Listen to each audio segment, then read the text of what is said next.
Good evening to dear students of Class 5.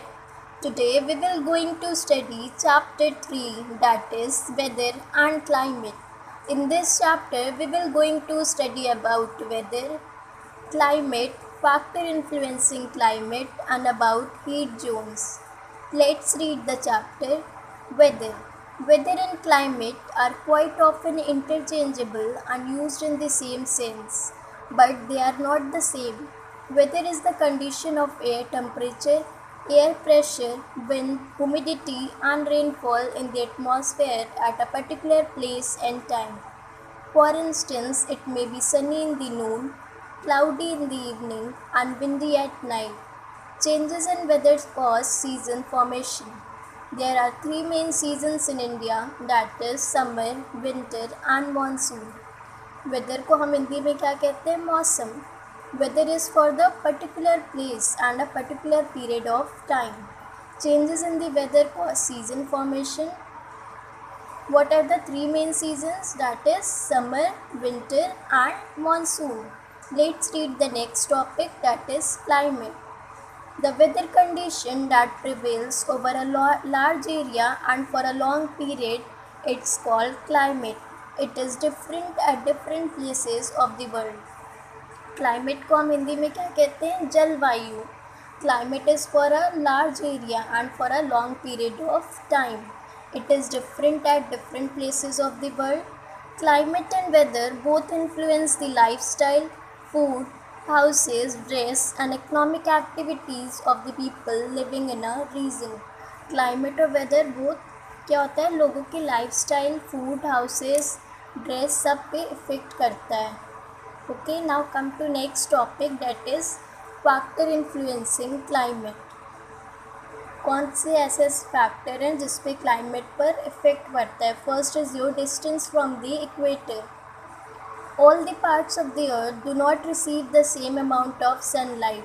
The sun rays fall directly over the equator and spread over a small area, making this region hotter. Moving towards the pole, the rays become slanting, covering a wider area, due to which these areas are colder.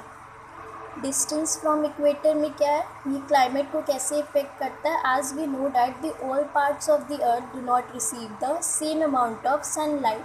Y is it so? Because the sun rays fall directly over the equator. ऐसा क्यों होता है कि बहुत से अर्थ के जो बहुत से पार्ट्स होते हैं उनको सेम अमाउंट ऑफ सनलाइट नहीं मिलता है. क्यों नहीं मिलता है? क्योंकि जो सन की जो रेज होती है वो डायरेक्टली कहाँ पर फॉल करती है? इक्वेटर पर.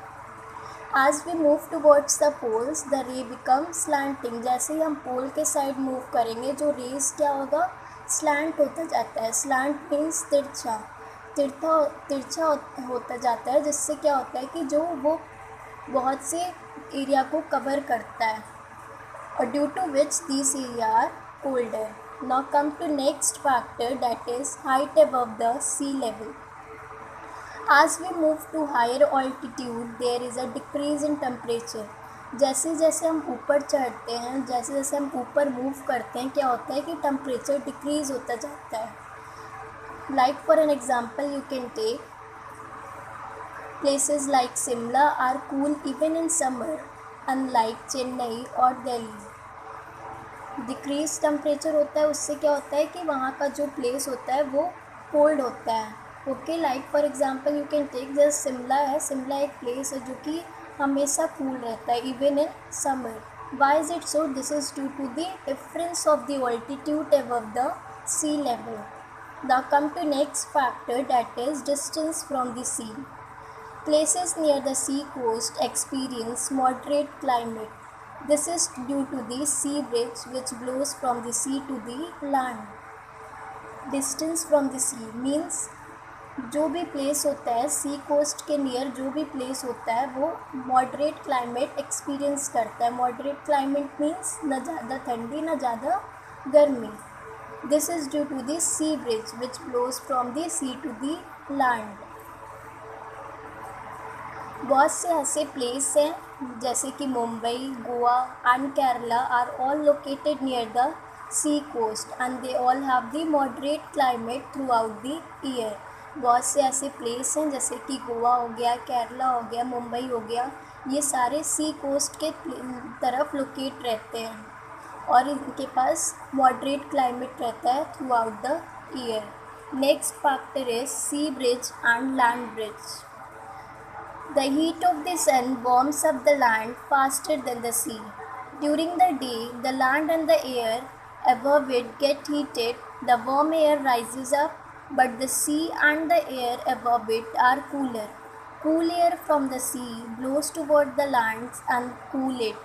This cool air is the sea bridge. Sea breeze कब होता है? डे टाइम में सी ब्रिज होता है. सी ब्रिज में क्या होता है कि जो रेस की जो सन की जो रेज होती है वो लैंड को गर्म कर देती है और फिर जो वार्म एयर होता है वो राइज करता है और जो कूल एयर होता है सी के पास का वो लैंड की तरफ ब्लो करने लगता है और वहाँ के प्लेस को कूल कर देता है, जिससे क्या होता है? सी ब्रिज फॉर्म होता है.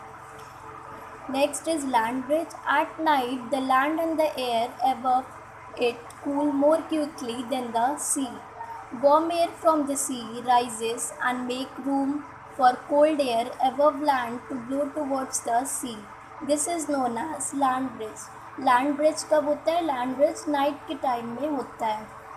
लैंड ब्रिज में क्या होता है? जो एयर होता है वो राइज करता है और जो कोल्ड एयर होता है, वार्म एयर जो होता है वो राइजेज अप होता है और कोल्ड एयर जो होता है वो कोल्ड एयर जो लैंड के पास का होता है वो सी की तरफ ब्लो करने लगता है, तब लैंड ब्रिज फॉर्म होता है. Next factor is your direction of wind. Direction of winds also influence the climate of a place. How you can say जिधर तरफ हवा बहती है वैसे क्लाइमेट पर इफेक्ट पड़ता है. क्लाइमेट में बी हॉट, कोल्ड और moist depending on the place. When they blow from the hot region like winds from Rajasthan to Delhi and Agra, they cause hot summers. Okay, now next factor is your humidity and rainfall. Humidity मतलब क्या होता है? Moisture. Humid area affects the climate of the place and also bring rainfall. जो भी humidity होता है वो climate को इफ़ेक्ट करता है और उससे क्या होता है कि rainfall, they bring the rainfall. So rainfall also effect the climate of a place. Now next is your heat zones. According to the temperature and rays of the sun, the earth is divided into three heat zone, that is your torrid zone, temperate zone and frigid zone. First we will study about torrid zone. Torrid zone क्या होता है? Torrid zone सबसे hottest zone होता है among all the zones of the earth. इसमें क्या होता है? ये this region is hot. ये रीजन बहुत हॉट होता है. Here you can see in the diagram. This is your at center. You can see this is your torrid zone. Okay, this region is hot and experience high temperature as sun rays fall directly on this region. ये reason बहुत hot होता है. क्यों hot होता है? क्योंकि जो सन की जो रेज होती है वो डायरेक्टली इसी रीजन पर फॉल करती है. Like for example you can take the place like Tamil Nadu, Kerala and Karnataka fall in this region. Now come to next zone, that is your temperate zone. Here you can see that in the diagram temperate zone. This green color can you see in the diagram? This is your temperate zone. Temperate zone क्या होता है? Temperate zone में in this region the temperature is moderate. इस reason में जो temperature होता है वो मॉडरेट होता है और because of this moderate temperature it is the most comfortable place on the earth to live in. इसमें टेम्परेचर जो होता है मॉडरेट होता है, इसके वजह से ये सबसे सेफ, सबसे अच्छा प्लेस होता है लोगों के रहने के लिए. Next is your frigid zone. Frigid zone can you see in the diagram? This blue colour can you see? This is your frigid zone. Okay, frigid zone is also a permanently frozen zone. This zone does not receive any sunlight for most of the month. इस zone में क्या होता है कि sunlight बहुत सा नहीं पाया जाता है, मतलब बहुत से मंथ ऐसे होते हैं जिसमें नो सनलाइट होता है. Okay, due to this the sun rays are slanting. and weak in this region, hence it remains cold throughout the year. जब यहाँ पर सनलाइट नहीं रहेगा तो क्या होगा, जो रेज क्या होती है वो स्लैंट हो जाती है, स्लैंट मीन्स तिरछी हो जाती है, और उससे क्या होता है कि ये रिमेन कोल्ड, मतलब हमेशा यहाँ पर ठंड रहती है, हमेशा ये रीजन कोल्ड रहता है throughout the year. So this is all about the chapter, my dear students. Go through the chapter once again and complete all your homework given to you. Thank you.